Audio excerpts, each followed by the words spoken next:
Гайхалтай сайхан 2 дахь өдрийн мэнд. Тэгээд 2 дахь өдөр ерөнхийдөө бол хэр амир вэ ордогч гэсэндээ ойрын тоног нэлээдэн хэр амир вэ гэн дугаар орчихсон учраас өнөөдөр гаж кинонуудын дугаар та бүхэнд хүргэх гэж байна. За, нэвтрүүлгээ үл явна.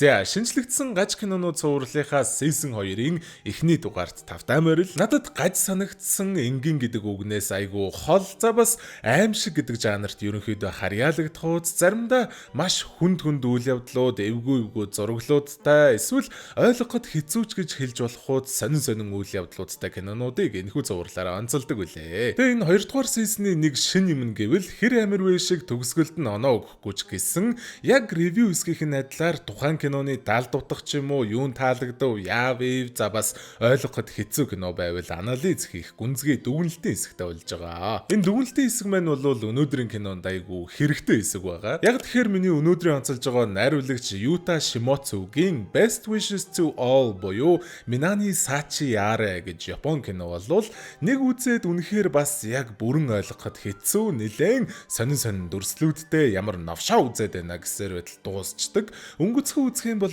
ямар ч утга учиргүй мэд харагдаж болох үз weird гаж кино байгаа. Ер нь бол хэр амир вэ гэж онцолж болох үз гаж кинонуудаар ч онцолж болох үз за бүр ойлгомжгүй кинонуудаар ч онцолж болох үз айгүй сонин содон эвгүй сонин ер нь айгүй сонин кино байгаа. Тэгээд дүгнэлт хэсгтэрээ сайхан ярилцъя заа юу. Тэгээ бүдүүнээ бүжгэлэхгүй бүдүүнээ мэн угаасаа зөвхөн хэр амир вэ дээр цалинжиж хэр амир вэ дээр гэрээтэй ажилдаг ажилчин байхгүй. Гаж кинонуудын маань интро өөр тусдаа.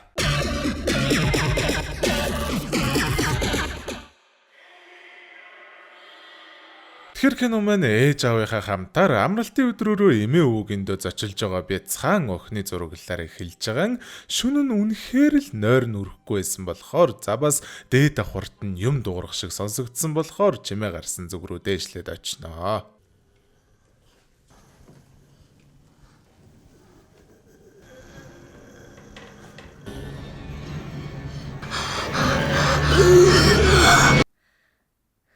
Тэг зүүд байсан юм бэлээ. Ямар ч тач хаалганыхан цаана юу байсан нь бүрэн ойлгомжтой харагдахгүй л байгаа юм л да. Та нарт яг юу харагдаж байна те? Яг ингээд нэг юм хүний нилээ ингээд шамбирцсан хүний нүүр юм шиг харагдаж болж байгаа юм. За тэгээд дээрэс нь бас энэ яг манай гол дүрд одоо баг багт нь үнэхээр харагдсан юм уу? Эсвэл зүгээр л зүүд юм уу гэдг нь бас ер нь тодорхойгүй. Ямар ч тач киноны маань ямар ч дүр өөрсдийн гисэн оноогдсон нэргүү дүрнүүд тэгээд тийм болохоор хэдүүлээ киноныхоо гол дүрийн охин Ану гэж нэр өгч Ану маань Токиод их сургуулаа төгсчгөөд удахгүй сувилагчаар ажиллах гэж байгаа юм байна лээ л дээ. Тэгээд хэсэг амарж байгаагаа далимдуулаад өөр хотод байгаа ээж аав болон дүүтэйгээ эмээ өвгөндөө очиж уулзалдан салхилах гэж байгаа ч гэсэнтэй. Нөгөө дүүгийнх нь бие өвдснөөс болоод ээж аав хоёр нь хэд хоногор хоцорж очихоор болсон буюу Ану одоохондоо гав ганцаархнаа л эмээ өвгөндөө очихоор болчихж байгаа. Эмээ өвгөө хоёр нь айгүй хөөрхөн хүмүүс байдаг л да. Тэгээд сайхан халуун дотноор өгтөж аваад хичээл сургуулийнхын тухай баах юм асууж эмээ нэг сүртэй царай гаргаснаа чи одоо аз жаргалтай байна уу гэж асууж идэг. Мангар рэндом таймингтэй рэндом асуулт байсан болохоор Ану жоохон гайхаж байгаа одоо тэгээд юу гэвдэ аз жаргалтай байна л гэж хариулж байгаа. За тэрнээс гадна түрүүнийг сцен үлдээсэн байхгүй юу? Тэр нь киноны даалд утгатай айгүй холбоотой сцен байгаа юм. Ану гарцаар гарч байхдаа нэг эмээд туслаад авч явж исэн эмийг нь зөөж өгж явахдаа өөрийнхөө цагаан чимдаа нэг хүнд өшөглүүлж унгаагаад нэг талыг нь жоохон муухай болгочдөг. Нөгөө эмээ нэлээд л гимшиж ах шиг байлээ. Та нар шиг залуу хүмүүс бид нар шиг хөгшин хүмүүсийн төлөө золиослогддогт уучлаарай гэж хэлж идэгий. Одоохондоо чухал биш санагдчихэж болно. Гэхдээ айгүй чухал зэн шүү заяа. Ямар ч тач Ану угаасаа эмээ өвгөндөө нэлээд тонох юм болохоор төвхөн жоох үеэрээ гэр бүлийн альбомоо үзчихсэн чинь нэг юм эмээ өвөө хоёрын залуугийн зураг гараад ирдэг. Мэдээж баг хүн болохоор манай Анугийн аав харин хамгийн сони юм гэвэл Анугийн аав ерөөсөө ихчтэй тухайгаа Анууд хэлж байгаагүй өөрийгөө айлын ганц гэж хэлдэг байсан ирнэ. Ингээд энэ зурган дээр ихч нь байгаа байхгүй юу. Тэгснэ яагаад чи ингээд нүрийг нь балалцсан байдгийн тэр ихчийнх нь за тэр яг Ану нөгөө нэг багада айгаад идэг гэсэн булангийн өрөөний тухай эмээгээс асуусан чинь зүгээр л илүү дутуу хогоо хадгалдаг сул өрөө гэж хэлж ин лээ. Гэтэл айгу сэвтэй оройн хоолоо идсэн сууж исэн чинь яг тэр дээд давхрын өрөөнд юм унах чимээ гараад Ану сая юу байсан бэ гэд эмээгээс асуусан чинь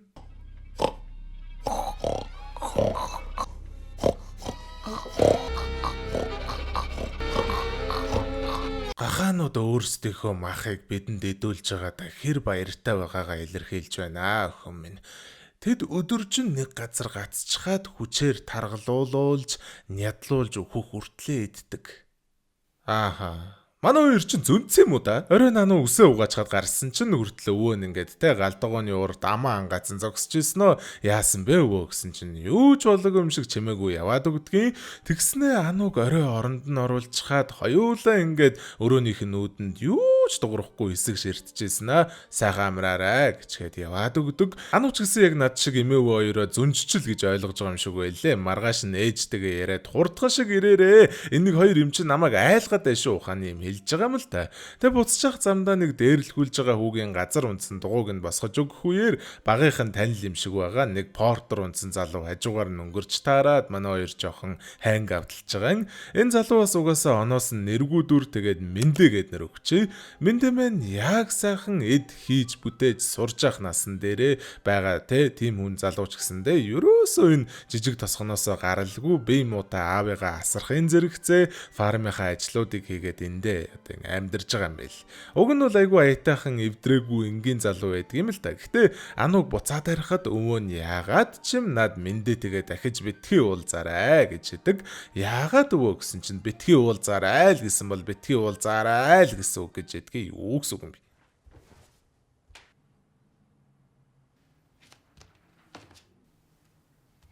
Би бол шууд хамаг юм аваад цутах байсан. Оройн гинэт л эмээ өвөө хоёр анууд бид хоёр чамд маш их хайртай. Чи бол эмээ өвөө хоёрынхоо нүдний цөцгөл гэсэн үг шүү дээ гэд бүр ингээд нүд рүүгээ хурууг нь чихэх гээд дайраад идэг. Зөнцөн биш зөнгөрцөн биш үү дээ. Бүр шөнө нь ануу нойр нүрэхгүй байгаад байсан болохоор босчаваад нөгөө хоёр давхрын булангийн өрөөг онгойлох гэж үзсэн чинь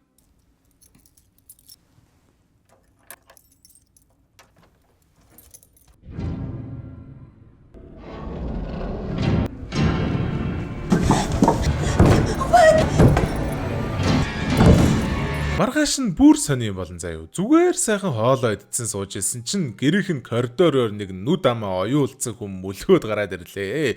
Эмээ өвөө хоёр бүр юу ч болоогүй юм шиг дамжилж нэг өрөөнд оруулаад оронд хүлснээ. Ануу орилоод наа чи юу хүү юм бэ гэд асуухад манай гэр бүлийн аз жаргал бүгдээрээ л энэ хүнтэй амаатай гэд солиотой юм яриад байдгийг. Ануу шууд зутаж гараад гүүх замдаа мэндээтэй за бас мэндэгийн аавтай таардаг.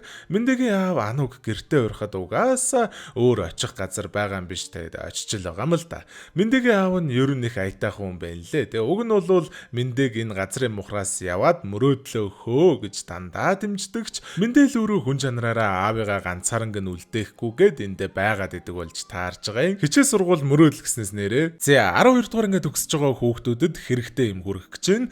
Мандал санхүүгийн нэгдлээс нийтдээ 20 сурагчид 100% хүртэлх тэтгэлэг ажлын байр санхүү банкны бакалавр зэрэг олгох 2026 оны элсэлдээ эхлүүлж гисэн байгаа юм байна лээ. Ердөө 3 жилийн хугацаанд санхүү болон банкны бакалаврын зэрэг авахаас гадна энэ хугацаанд мандал санхүүгийн нэгдэлд цалинтай ажиллангаа санхүү хөрөнгийн захаас 3 жилийн туршлага хуримтлуулад 100% сургалтын тэтгэлэгтэйгээр 18 наснда ажил болон их сургуулийн гараагаа эхлүүлэн 21 наснда гэхэд их сургуулаа төгсчихсөн за бүр 3 жилийн ажлын туршлагатай болж үеийнхнээсээ хол төрүүлэх боломж гэсэн үг байхгүй юу? Нийтдээ 20 сурагч гэд хэлсэн шүү дээ, тэ. Тэгээд тэр 20 сурагч маань яг энд харагдаж байгаа ажил нь тэтгэлэг ажлын байрын боломжуудаа ингэж хуваан авах юм байлээ. Тэгэхээр манайхан мандал санхүүгийн нэгдлийн Facebook пэйжээс илүү дэлгэрэнгүй мэдээллүүдээ аваад description дээр байрлуулсан байгаа линкээр орж сайхан бүртгүүлээрэй.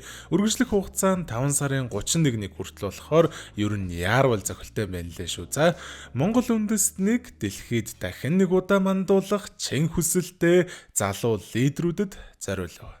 Аав нанууд Мэндэгийн зурсан уран зурагнуудаас нь харуулад миний хүү ийм авьяастай байж надтай зууралдаа л байгаад байгаа юм да гэхэд Мэндэ те The world couldn't go on if everyone chased their dreams буюу хүн болгон мөрөөдлөө хөөгөөд амьдраад байх юм бол энэ орчлон хорвоо дэлхий чинь оршин тогтнож үргэлжилж чадахгүй штэ гэдэг ухааны хэлж байгаа юм.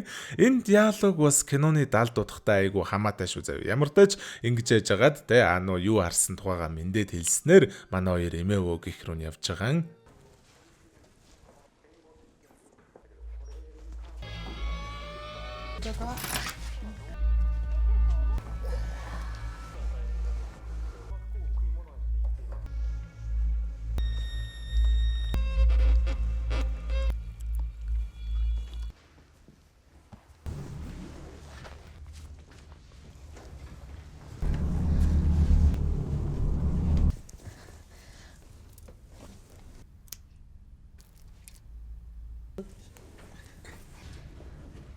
何してるの？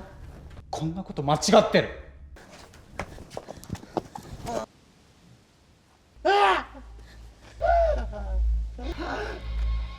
ちょっと近い。新しいなのよ。あ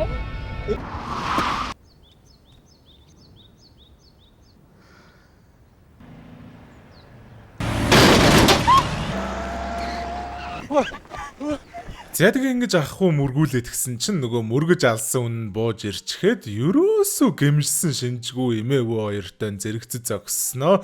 Яана энэ та хоёрын юм уу гэдээ асуухад эмээ зүгээр угаасаа өөхөд өгцөн байсан гэж ядгаас гадна хамгийн сонин нь Анугийн ээж аав хоёр хүртэл ерөөсөө гайхаж айсан шинжгүй аав нь бүр ах хүүг замын ээж рүү жийж унгаан гутаа шатаа гадагдгийг. Ээж нь тэгснэ за зүгээр миний охин чи мэдих цаг нь болсон. Дэлхий дээрх аз жаргалын хэмжээ хязгаартай байдгийг хүмүүс нэгнээсээ аз жаргалыг нь зээлсээр өчнөн удаж байгаа гэж яддаг. Завс ингээд ах хүүг шатж байгааг тэмдэхийн айгүй олон хүн хурж ирчгээд зүгээр нэг ингээл өдөр болгон болдог юм харж байгаа юм шиг тоогчгүй гүлэрсэн зогсож ядгийг.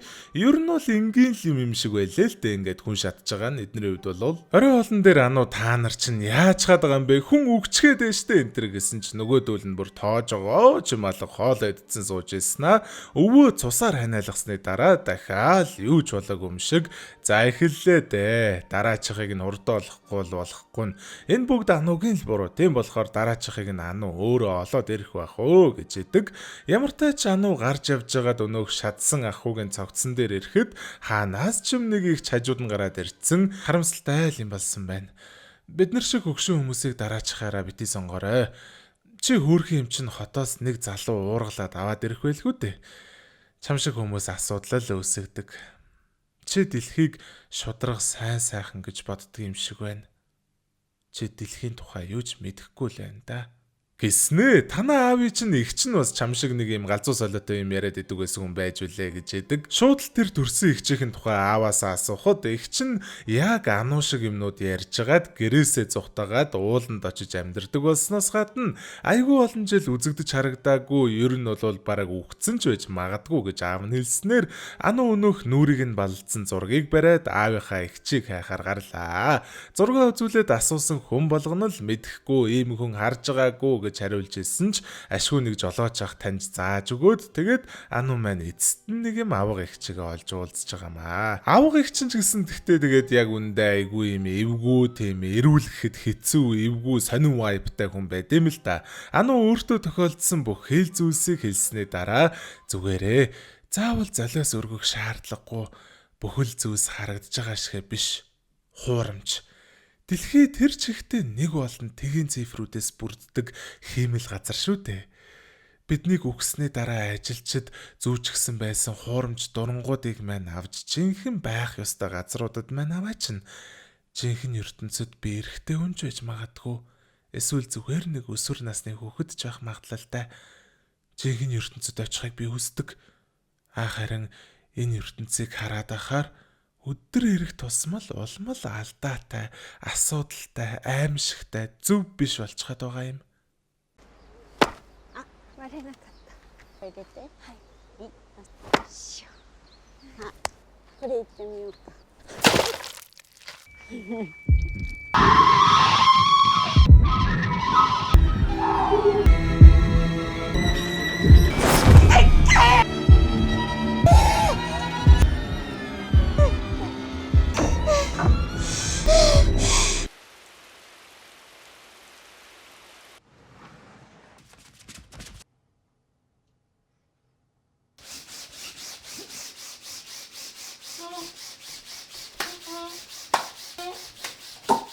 はい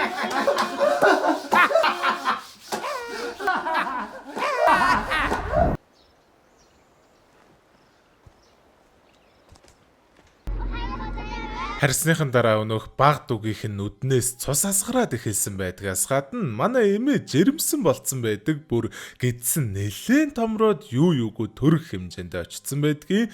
За бас ээжийнх нь ч нүдэнд цус уртсан байна лээ, цаг үлдсэнгүй шүү миний охин гэж ахаас гадна аав нь бүр ингээд амнаасаа цус садруулчхаад чамаас болж бид нар үхэх гээд байна гэд орилоод идэг. Ануу шууд л зүү утас аваад нүдээ оёх гээд идэг, буюу өөрийгөө золиос нь гаргах гэдэг юм шиг байгаа. Тэгсэн чинь гэрийнхэн нь эхэндээ битгий энтер гэж ийснэ. Сүүлдээ ануу би чадахгүй нэ гэд болцсон чинь чааваас та чадахгүй гинэ энтер гэж шоолоод инээлдээд унлоо. Яга мэдэхгүй паниктаад гараад уйлцсан явж байхдаа Мэндэгинд очиход хөөрхий Мэндэгийн мэн аав өөд болчихсон байна лээ. Манай гэр бүлд золиосны хүн байгаагүй болохоор хизээч аз жаргалтай байж үзээгүй энтер гэж сонин юм ярьж ийснэ. Сүүлдээ анууг уйлаад эхлэхэд Ануугийн гарыг бариад өөрийгөө боож алуулах гэд эхэлдэг. Ануу эхэндээ тэмцэжсэн ч сүүлдээ бүр инээд алдаад Мэндэг боогоод алж хахад Мэндэ амьдралынхаа сүүлчийн ормыг өнөөх Ануугийн нүднээс гойж байгаа цусыг арчиж өнгөрүүлээд за тэгээд амьсгаа урааж байгаа юм. Энэ үеэр харин Ануугийн гэрийнхэн нөгөө эмээгээ төрүүлэх гээд өвөө ээж хоёр эмээг нуруунд дээрээ ингээд хэвтүүлсэн, аав харин дүүлээрээ гэд их барих гэж зогсож идэг.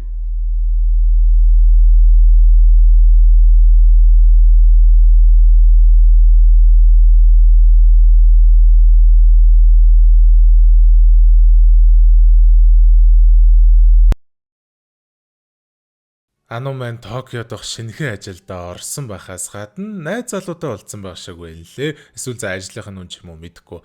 Гарцаар ямар ч байсан хамтдаа гарахад яг нөгөө нэг киноны эхлэлд Ануугаар туслуулж исэн эмээ дүрээрээ зогсож идэг ч гэсэн энэ удаад Ануу ерөөсөө ачааг нь зөөж туслахгүй байдаг. Ажил руугаа явах замд нөгөө хамт явж исэн залуу нь чи өнөөдөр яагаад ийм амар аз жаргалтай харагдаад байна гэж асуухад Ануу учир нь би маш их аз жаргалтай байна гэж хариулаад нүүр дүрэн инээмсэглэснээр кино мэн дуусч байгаамаа. За тийм тэгээ айгүй ойлгомжгүй кино гэдэг угаасаа хэлсэн шүү дээ, тэ. Ерөнхийдөө бол энэхүү кино маань маш олон далд метафор буюу зөөрлөлөөр дүүрэн кино байгаа. Тэгээд киноны маань ертөнцид бол ямар нэгэн гэр бүл аз жаргалтай тухтай амьдрахын тулд өөр хэн нэгэн аимшигтайгаар тарчлагдаж зовох шаардлагатай байгаад байгаа шүү дээ. Энэ нь ерөнхийдөө бол капитализм, өнөөгийн нийгмийн үнэн дүрх болон exploitation буюу хэн нэгэн өөр хэн нэгний ашигын төлөө шудраг бусаар ашиглуулж байгаа байдлыг зүүрлж байгаа зүүрлэл байгаад байгаа байхгүй юу? Сайхан би нэг Хонконгийн нийт иргэдийн бараг 25% нь буюу дунджаас ч доогуур амьдралтай хүмүүсийн амьдардаг бүсийн тухай тийм бичлэг үзчихсэн юм л да.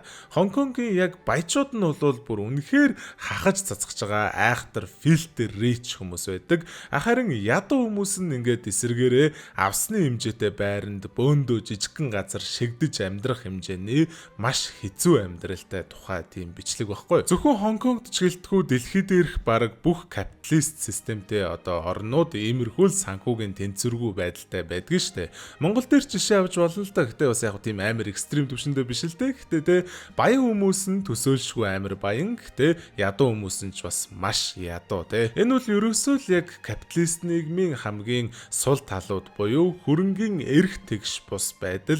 За бас ажилчин ангийн хүмүүсийг хэрээс хэтэртлэн шахдаг соёл, үл хөдлөх хөрөнгнөөс гадна эрүүл мэндийн үйлчилгээнүүдийн үнд төлбөр тэнгэрт хадах магадлал гэх мэт зүйлсийн жишээ штэ. Мэндигийн дүрийн нэг диалогийг санаж ивэл хүн болгон мөрөөдлөө хөөгд амьдраад байх юм бол энэ орчлон хорвоо дэлхий чинь оршин тогтнож үргэлжилж чадахгүй штэ гэж хэлдэг. Яг энэний дагуу хүн болгон мөрөөдлөө өгөөд том бизнесмэнүүд болчих юм бол хэн яг тэг хөрсөн дээр тэр компани жинхэнэ ажлуудыг нугуулж биеэрээ ажиллах вүлээ дээ те. Бас нэг Японы баг цалинтай salaryman буюу одоо яг цалингаа аваад ажилдаг хөлсний ажилчин гэсэн үг шүү дээ. Тийм хүний өдөрт 18 цаг ажилдаг ажлын өдрийн бүтэн өдрийн амьдралын влог маягийн юм үзчихсэн байхгүй. Тэгээ үнэхээр л бүр амар зовлонтой санагдаж байгаа, зовлонтой харагдаж байгаа юм. Хин ч ер нь зүгээр ийм өөр хүний компанид маш бага цалинтай хөлсний ажил хийж амьдралынхаа ихэнх өдрийнхөө одоо ихэнх цагийг өнгөрөөе гэж мөрөөдөхгүй штэ. Яг мөрөөдөж болно л доо. Гэтэ бас нэг тийм аз жаргалтай зүйл бол биш штэ. Мэдээж одоо тэр компаниг нь үүсгэн байгуулсан том захирлууд энэ төр нь байгаагүй болвол энэ ажилчид нь ажилгүй байх байсан ч гэсэндээ энэ бие зовоож ажил нуглах ажилчид нь байхгүй болвол тэр компани цаашдаа оршин тогтнож чадахгүй байхгүй юу? Маш олон иймэрхүү ажилчид маш ихээр зовж амьдарч ийж энэ хүн нийгэм маань оршин тогтнож тэр аз жаргалтай одоо дээгүр байгаа хүмүүс нь улам аз жаргалтай амьдран те. Яг л энэхүү кинонд ирэх шиг хэн нэгэн аз жаргалгүй байж ийж нөгөө талд нь хэн нэгэн аз жаргалтай болох систем шиг те. Тэгэхээр манай энэ Анугийн гэр бүлийнхэн нь бол ерөнхийдөө ингээ метафорчлол бол те нэг юм компани захирлууд харин тэр одоо золионд явж байгаа хүн нь өөрийнхөө мөрөөдөл амьдрал энтрийг товчхондоо хаяад өөрийнхөө биеийг захирлуудыгаа улам баян болгож аз жаргалтай болгохын төлөө зориулж байгаа бага цалинтай ажилчид гэдэг метафор гэх юм уу да. За бас дээрэс нь тосгоны иргэд тэгээд Анугийн гэрийнхэн энтергээд бүгдээрээ л золионы ах хүүг тамлагдж байгаа тухай мэдж байгаа ирнэ юу ч болоогүй юм шиг тоохгүй байдгийн штэ.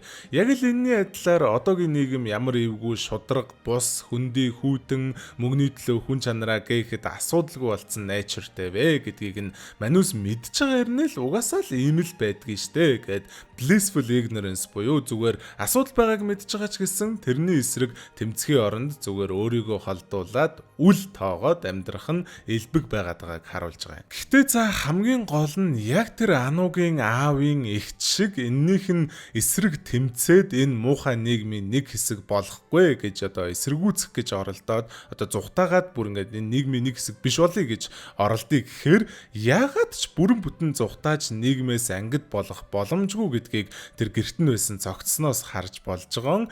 Хэдий ихч маань энэ одоо өөрийнхөө аз жаргалын төлөө өөр хүнийг тарчлах нь буруу гэдгийг мэдээд нийгмээс өөрийгөө тусгаарлаад ууланд очиж ганцаараа амьдарч байгаач яг үнэндээ нийгмээс ангид болж чадаагүй яг л бусдын адилаар гэртээ нэг золионы хүнтэй л байсан байгаа байхгүй юу?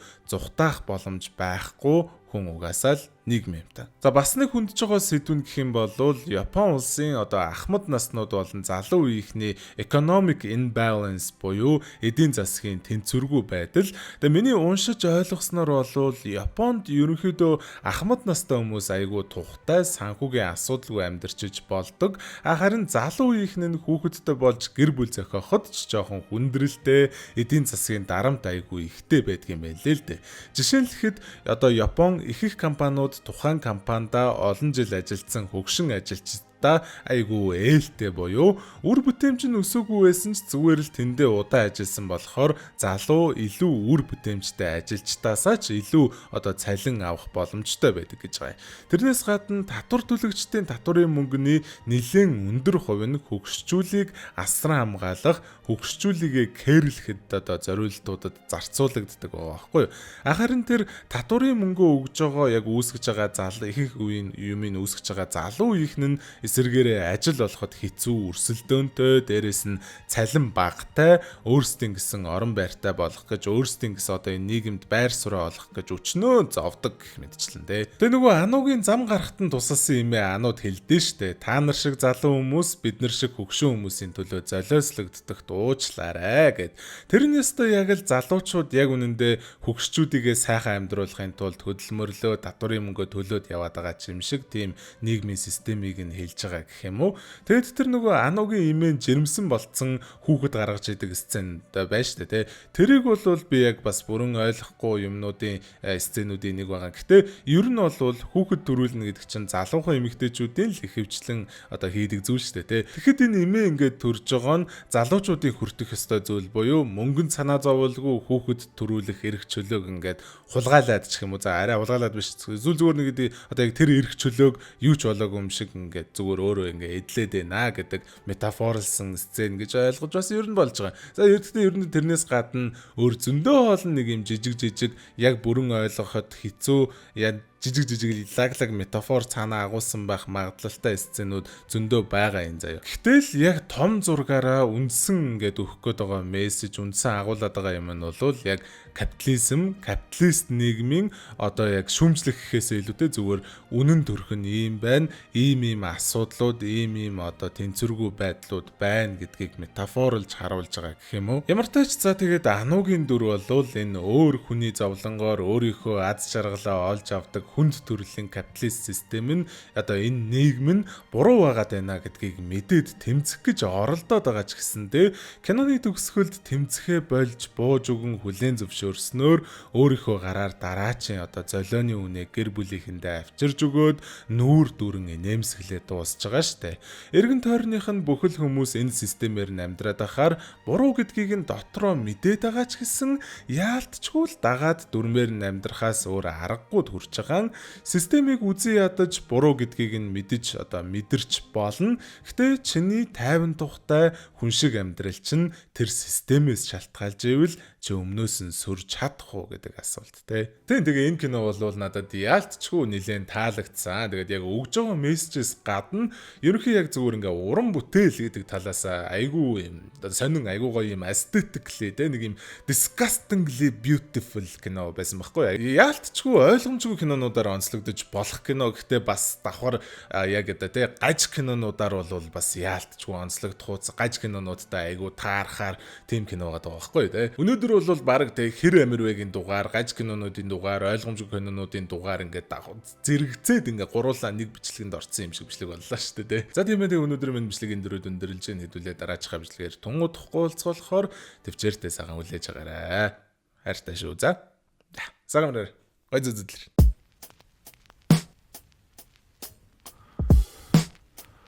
Цэвэрхэн байхыг хичээ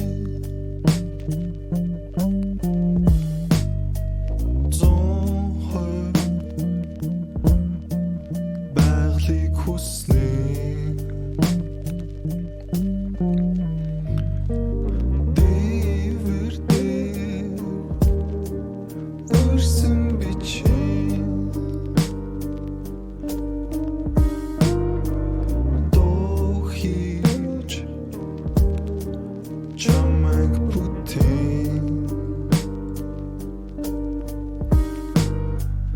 Gerilte dutzende Ramnas Chin